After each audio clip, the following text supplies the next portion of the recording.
Hello दोस्तों, स्वागत है आप सभी का एक और बेहतरीन मूवी में। यह मूवी एक साइंस फिक्शन मूवी है और इस मूवी की रेटिंग 8.6 है। इस फिल्म की स्टोरी काफ़ी ज़्यादा बेहतर है क्योंकि इस मूवी में हमें यह दिखाया गया है कि कैसे पृथ्वी पर जीवन खत्म हो रहा है और हमें नए जीवन की खोज करने के लिए हम दूसरे ग्रह पर जाते हैं ताकि दूसरे ग्रह पर रहकर आसानी से जीवन को फिर से स्टार्ट किया जा सके। इस कहानी की शुरुआत में हमें यह दिखाया जाता है कि कूपर, मूर्फ, टॉम सभी के सभी एक कार में बैठकर एक राइड पे निकलते हैं, लेकिन तभी उनकी कार रास्ते में अचानक से खराब हो जाती है और उनका टायर पंचर हो जाता है। इस वजह से कूपर कहता है हमें कार को सही करना होगा, लेकिन तभी अचानक से उनके सर के ऊपर से एक बहुत ही अलग किस्म का ड्रोन उनके ऊपर से निकलता है, जिसे देखकर कूपर कहता है हमें उसका पीछा करना चाहिए और सभी उसका पीछा करते हैं। जहाँ पर कूपर बहुत ही ज़्यादा इंटेलिजेंट होने की वजह से वह कार पे ही चलते चलते उस ट्रेन को अपने लैपटॉप से हैक कर लेता है और उससे एक अच्छी लैंडिंग देता है। उसके बाद वह ड्रोन उनका हो जाता है।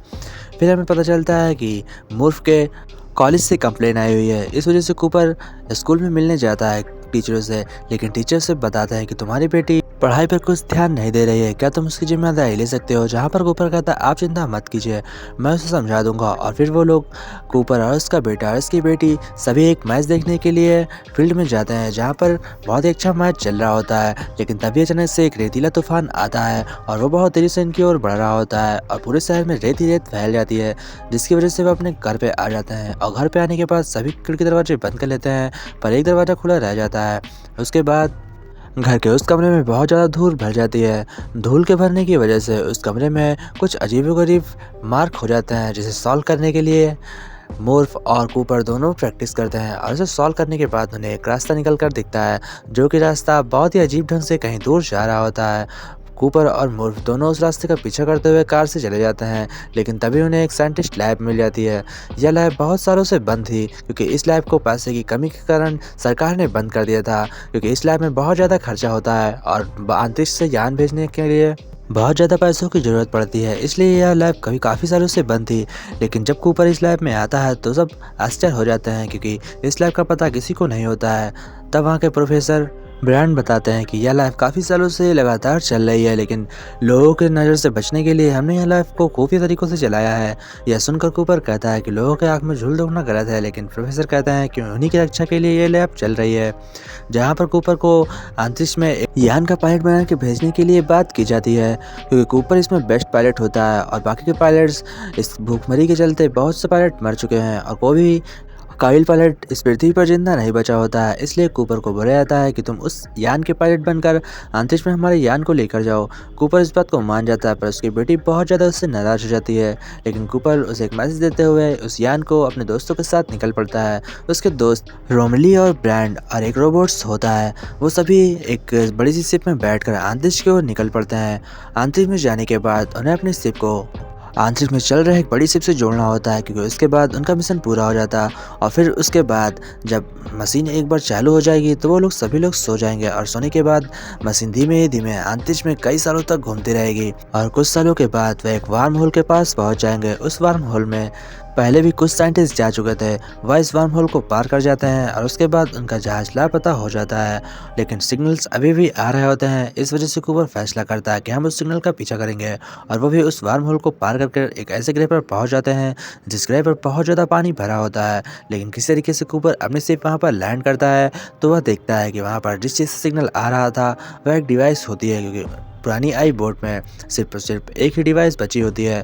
और आप लोगों की जानकारी के लिए मैं आप लोगों को बता दूं कि इस ग्रह पर समय बहुत धीमे से बढ़ता है, क्योंकि इस ग्रह पर बिताया 1 घंटा पृथ्वी के कई सालों तक बीत चुके होते हैं। इस वजह से यहाँ पर उनकी शिप फंस जाती है और यहाँ पर काम बहुत स्लो हो जाता है। इस वजह से कूपर बहुत ज़्यादा गुस्सा होता है, क्योंकि उसने अपने बेटी से वादा किया होता है कि मैं जल्द से जल्द लौट आऊँगा और इस ग्रह पर 1 घंटा लेट का मतलब था पृथ्वी पर 23 साल बीत चुके हैं।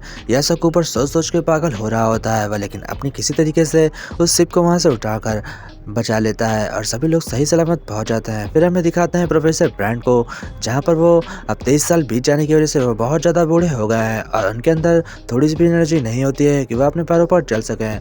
और हमें दिखाते हैं कूपर की छोटी बेटी को, जो कि काफ़ी बड़ी हो गई है। तभी वहाँ पर प्रोफेसर ब्रांड की डेथ हो जाती है और वो मरते मरते ब्रांड को बताते जाते हैं कुछ सीक्रेट्स। और इधर कूपर हार नहीं मानता है। वह 23 साल पीछे होने की वजह से अपनी शिप दोबारा एक दूसरे ग्रह पर लैंड करता है जहां पर दूसरा सिग्नल आ रहा था। वहां पर एक साइंटिस्ट पहले से बंद होता है जो भाई कई सालों से वहां पर सोया हुआ होता है। वह वहां पर सिग्नल के द्वारा यह बताना चाहता था कि इस ग्रह पर हवा और फिर पानी, खाना सब कुछ रहने लायक है, क्योंकि पृथ्वी से जो भी निकलेगा उसे ऑक्सीजन की बहुत अधिक मात्रा में ज़रूरत पड़ती है। इस वजह से सभी यहाँ इस ग्रह पर आ जाते हैं और यहाँ आने के बाद उन्हें पता चलता है कि उन्होंने डॉक्टर की बात मानकर बहुत बड़ी गलती कर दी है, क्योंकि वह डॉक्टर इन लोगों से झूठ बोलता है और गलत सिग्नल भेजकर इन लोगों को यहाँ पर भी फंसा देता है।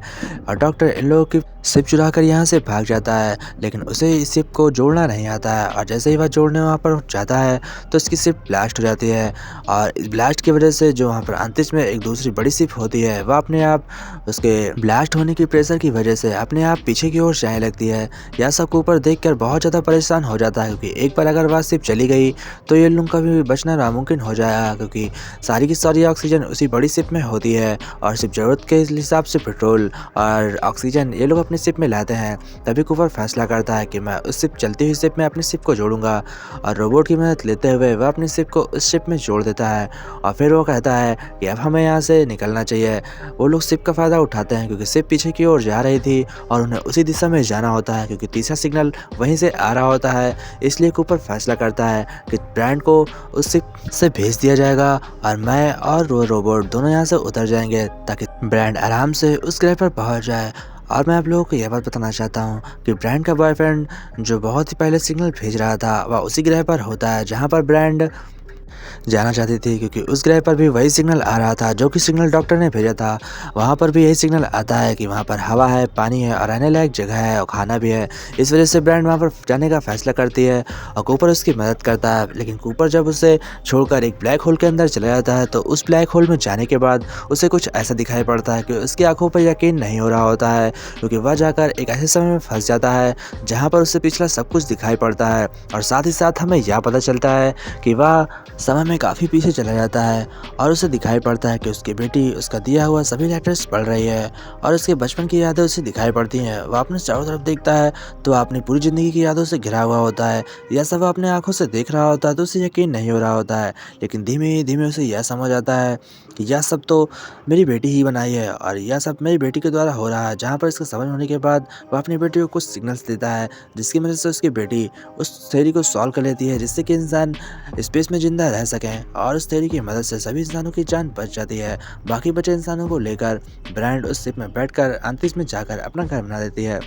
और फिर बहुत सालों बाद हमें यह दिखाया पड़ता है कि कूपर सही सलामत वापस अपनी बेटी से मिलने आता है, लेकिन उस ग्रह पर फंसने की वजह से कूपर की एज तो नहीं बढ़ती पर उसकी बेटी बहुत ज़्यादा बुढ़ी हो जाती है। जहाँ पर उसकी बेटी उससे कहती है कि डैड आपको वेट नहीं करना चाहिए, मैंने तो अपनी ज़िंदगी जी ली और आपको भी अपनी ज़िंदगी जीनी चाहिए।